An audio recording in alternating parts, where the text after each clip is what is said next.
நல்லதே நடக்கும். ஓம் நம சிவாயும். எல்லாம் அல்ல ஸ்ரீ பாரகியம்மன் திருவடி சரணம். உலகத் தமிழ் நெஞ்சங்கள் அனைவருக்கும் உங்கள் சிவசரி ராஜகணபதியின் அன்பான வணக்கங்கள். இன்றைய பதிவில் கடகராசியில் பிறந்த நண்பர்களே, காதால் கேட்டது கனவாக இருந்தது உங்க கண்ணு முன்னாடி நடக்க போகுதுங்க. அங்காரகன் என்று சொல்லக்கூடிய செவ்வாய் பகவானுடைய ஆட்சி பெயர்ச்சியால், மேலும் உச்ச குருவனுடைய பார்வையால், அதுவும் அதிர்ஷ்டஸ்தானம் என்று சொல்லக்கூடிய 5ஆம் வீட்டுல இந்த பெயர்ச்சியும் இந்த உச்சமும் ஏற்படுகின்ற காரணத்தினால் கடகராசியில பிறந்த உங்களுடைய வாழ்க்கையில் கடன் முதல் கடமைகள் வரை தீரப்போகுது. உங்களுடைய கனவுகளும் பழிக்கப் போகிறது. ஸோ இப்படிப்பட்ட பலனை பத்தி பார்க்க போறோம். பத்தி ஃபுல்லா பாருங்க நம்ம சேனல்ல.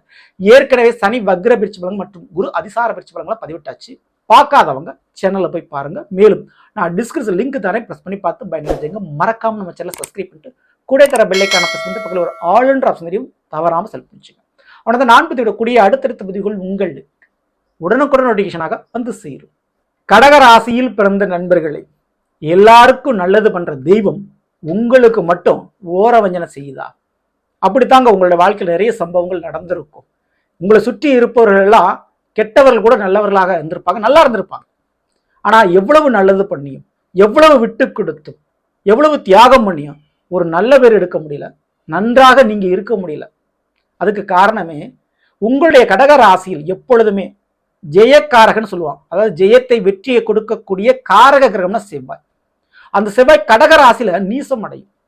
அதனால தான் போட்டியா இருந்தாலும் வேலையா இருந்தாலும் உங்க வாழ்க்கையில நீங்க வெற்றி பெறுவதற்கு கடுமையா தனித்து உழைக்க வேண்டியிருக்கும். தனியாத்தான் போராடணும், தனியாத்தான் உழைக்கணும் அப்படின்ற ஒரு சூழல் உங்களுக்கு பல நேரத்தில் உருவாகும். காரணம் அந்த செவ்வாய் நீசம் அடைகின்ற காரணம்.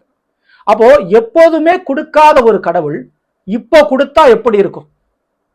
ஏன்னா செவ்வாய் இப்போ கொடுக்கக்கூடிய சூழ்நிலைக்கு மாறுகிறார். துலாம் ராசியில் கூடிய செவ்வாய் பகவான் அக்டோபர் மாதம் 27ஆம் தேதி அப்படியே பேர்ச்சி அடைஞ்சு விருச்சிக ராசியான தன்னுடைய ராசியில் போய் ஆட்சி பெற்று அமரப்படுறார். சரி, இது எப்பவுமே நடக்கிற பயிற்சி தரங்க அப்படின்னு கேட்கலாம். இல்லை, ஏன்னா இந்த முறை மிகப்பெரிய மாற்றம் உண்டு. ஏன்னு கேட்டா, உங்களுடைய கடக ராசிக்கு குரு பகவான் இந்த அக்டோபர் 27ஆம் தேதி செவ்வாய் பயிற்சினா அதுக்கு முன்னாடியே அக்டோபர் 18ஆம் தேதி மிதுன ராசியிலிருந்து குரு பகவானுடைய பயிற்சி கடக ராசிக்கு நடக்குது. இது அதிசார பயிற்சி. உங்க ராசியில குரு பகவான் வந்து உச்சமடைந்து அந்த உச்சமடைந்திருக்கக்கூடிய குருவுடைய 5ஆம் பார்வை செவ்வாயின் மீது பதியுது, விருச்சிக ராசியில பதியுது. அப்போ உச்ச குருவின் பார்வை பெற்ற செவ்வாய் ஆட்சி பலத்தோடு, மேலும் அந்த செவ்வாயுடைய 4ஆம் பார்வை, ஏன்னா செவ்வாய்க்கும் பார்வை இருக்கு 4, 7, 8. அப்ப 4ஆம் பார்வை கும்ப ராசியில் கூடிய ராகுவை பார்க்கிறாரு. உங்களுடைய கடகத்திற்கு 8இல் கும்பத்தில் கூடிய ராகுவை பார்க்கிறாரு. அப்போ இந்த செவ்வாய் பயிற்சி நிச்சயம் பெரிதளவு உங்களுடைய வாழ்க்கையில மாற்றத்தை தாக்கத்தை ஏற்படுத்த போகுது. ஓகேங்களா? ஸோ அதுல முதல் பலனா நான் சொல்றது, கடகராசியில பிறந்த பெண்களுக்கு மாங்கல்ய பிரச்சனை, கணவர் வீட்டு வழிகள்ல இருந்த பிரச்சனை, அல்லது கல்யாணம் நடக்குமா நடக்காதா அப்படின்றது பிரச்சனை, கண்டிப்பா அது நடந்தேறும். ஸோ காதால கேட்ட விஷயங்கள், அதாவது உங்க கணவர் மாறிட்டாங்க, உங்க மனைவி மாறிட்டாங்க, ஒன்று சேர்ந்துருவாங்க, கவலைப்படாதீங்க அப்படின்னு சொன்ன அந்த காதால கேட்ட விஷயம் இப்போ பழிக்க போகுது. மீண்டும் கணவன் மனைவி ஒன்று சேர்றதுக்கு வாய்ப்பு உண்டு. ஏன்னா 8இல் இருக்கக்கூடிய ராகுவை செவ்வாய் பார்த்துட்டு இருக்கிறார். செவ்வாய் முழுச்சுவராகி விடுகிறார். ஏன்னா உங்க ராசியில் கூடிய குருவுடைய பார்வை செவ்வாய்க்கு உண்டு. அப்ப வேற வழி கிடையாது. ராகுவால சமாதானப்படுத்தியே ஆக வேண்டும், பிரச்சனையை முடிச்சே ஆக வேண்டும். ஓகேங்களா? வெட்டு ஒண்ணு துண்டுன்ற மாதிரி உங்களுடைய திருமண வாழ்க்கையில் ஒரு முடிவை, ஒரு தெளிவை எடுத்து கொடுப்பார் இந்த செவ்வாய். ஏன்னா 5ஆம் இடம் காதல், அந்யோன்யம் எல்லாத்தையுமே சொல்லக்கூடியது. அப்ப கடகராசிக்காரங்களுக்கு கிடைக்காத காதல், கிடைக்காத அன்பு, நீங்க எந்த ஒரு அன்புக்காக பாசத்திற்காக இயங்குனீங்களோ அந்த அன்பு பாசத்தை கொடுக்க உறவுகள் திரும்ப வரும். ஓகேங்களா? ஸோ அப்படிப்பட்ட உறவுகள் கிடைக்கக்கூடிய காலகட்டம். ஓகேங்களா? ஸோ பிரிந்த கணவனை ஒன்று சேர்றதுக்கும் அல்லது புதிதாக உங்களுடைய வாழ்க்கையில காதல் என்று ஆகிறதுக்கும் கல்யாணம் நடப்பதற்கும் வாய்ப்பு அதிகம். மேலும் பேர் சொல்லும் பிள்ளைகள், பெருமைப்படும் பிள்ளைகள், கடகராசியில பிறந்தவங்க உங்க பிள்ளைகளால ஒரு பெருமைப்படக்கூடிய ஒரு காலகட்டம். உங்க பிள்ளைகளுக்கு ஒரு கவர்மெண்ட் வேலை, உங்க பிள்ளைகளால நீங்க மேடை ஏறக்கூடிய வாய்ப்பு, உங்க பிள்ளைகளால சில நல்ல காரியங்கள், உங்க பிள்ளைகளால உங்களுக்கு ஒரு வருமானம், இப்படி பிள்ளைகளால் ஏதாவது ஒரு நல்ல விஷயம் நடக்க போகுது. கடகராசியில பிள்ளை பாக்கியமே இல்லாதவர்களுக்கு அந்த குழந்தை பாக்கியம் கிடைக்குங்க. அதுக்கு ரொம்ப ரொம்ப சான்சஸ் இருக்குங்க. மேலும் நிலத்தால் லாபம் உண்டு. ஸோ நம்ம என்னைக்காவது இடம் வாங்கிறோமா, சொந்த வீடுன்றத என்னுடைய கனவு அப்படின்றவங்களுக்கு தன்னுடைய சொந்த பெயரில், சொந்த உழைப்பில், சொந்த இடம் வாங்குறதுக்கு சான்சஸ் இருக்கு. அப்படி இடம் வாங்கல, வீடு வாங்கலன்னா சொந்தமாக தொழில் தொடங்குவீர்கள். உங்களுடைய சுய சம்பாத்தியத்தில் வாழ ஆரம்பிப்பீர்கள். அந்த சொந்த தொழில இந்த பிசினஸ் நான் என்னைக்கா ஸ்டார்ட் பண்ணிடணும்னு நினைக்கிறேன், அந்த பிசினஸ் ஸ்டார்ட் பண்ணுறதுக்கு வாய்ப்பு உண்டு.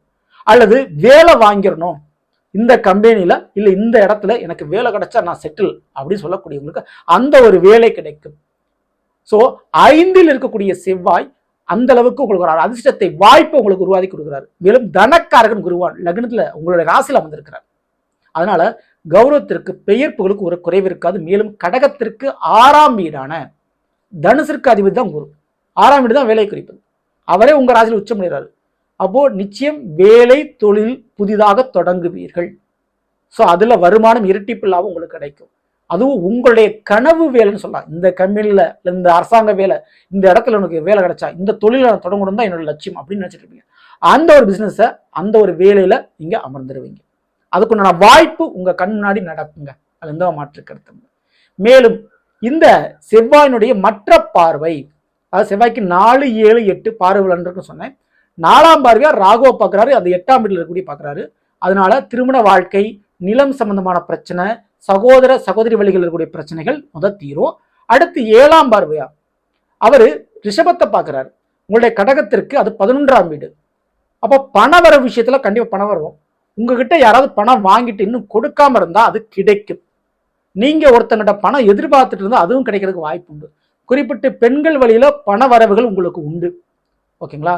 கூட பிறந்த சகோதர சகோதரி வழிகளில் உங்களுக்கு கிடைக்க வேண்டிய பணமோ பங்கோ சொத்தோ இப்ப கிடைக்கும். அதுக்கு சான்சஸ் இருக்கு.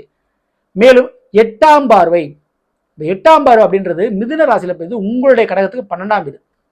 அப்போ அசட்டுல அசையாத சொத்துன்னு சொல்லக்கூடிய நிலம், வீடு, விவசாய நிலம் போன்றவற்றில அல்லது தொழில நீங்க இன்வெஸ்ட்மெண்ட் பண்ணுவீங்க, அதை தொடங்குவீங்க, அதை ஆரம்பிப்பீங்க.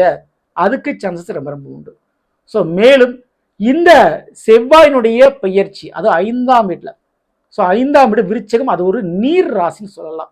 மேலும் இது வந்து ஸ்திர ராசி. அப்போ கடகத்திற்கு ஸ்திர ராசியான 5ஆம் வீட்டில் செவ்வாய் ஆட்சி பெற்று உச்ச குரு என்ற பார்வை கிடைக்குது. அப்போ செவ்வாய் இந்த காலகட்டத்தில் கொடுக்கக்கூடிய உங்களுடைய வாழ்க்கை துணையா இருக்கலாம், அல்லது நட்பா இருக்கலாம், ஒரு தோழியை கொடுக்கலாம், தோழனை கொடுக்கலாம். ஆனா யாரை உங்களுக்கு இந்த செவ்வாயினுடைய பயிற்சி காலகட்டத்தில் அக்டோபர் 27ஆம் தேதிக்கு பிறகு யாரை உங்களுடைய வாழ்க்கையில உறவாக அறிமுகப்படுத்துகிறார்களோ, நுழைகிறார்களோ, அந்த உறவு வாழ்நாள் இறுதி வரை இருப்பதற்கு வாய்ப்பு உண்டு. உறவில் மட்டுமல்ல வரவும் உண்டு. எந்த ஒரு தொழில, எந்த ஒரு வேலையில உங்களுக்கு சாட்டிஸ்பேக்ஷனா இருந்து வருமானத்தை பார்க்கக்கூடிய ஒரு புதிய வேலை, புதிய தொழில் நீங்க அமர்றீங்களோ அது ரொம்ப காலத்துக்கு நிரந்தரமா உங்களுக்கு வருமானத்தை கொடுக்கறதுக்கு சான்சஸ் உண்டு. அதே போலதான் உங்களுடைய வாழ்க்கையில் நீங்கள் வாங்கக்கூடிய நிலம் சொத்து, இந்த செவ்வாயினுடைய பேச்சுக்கு பிறகு வாங்கக்கூடிய நிலம் சொத்து லைஃப் லாங்கா உங்ககிட்ட இருக்கிறதுக்கு வாய்ப்பு உண்டு. இதெல்லாம் ஒரு பக்கம் இருந்தாலும் நிச்சயம் போலீஸ் கேஸ் வழக்குகள் இருந்தா அது இப்போ உங்களுக்கு சரியாகுங்க, ஒரு முடிவுக்கு வருங்க. இதை தாராளமா நீங்க எதிர்பார்க்கலாம். ஸோ ஆக மொத்தம் இந்த கடகராசிக்காரங்க உச்ச குரு உங்க ராசியில் இருக்கும்போது, 5ல் செவ்வாய் இருக்கும்போது நிச்சயம் முருகப்பெருமான் வழிபாடு, அதுவும் கடகராசி நீர் ராசி, விருச்சிக ராசி ஒரு நீர் ராசி.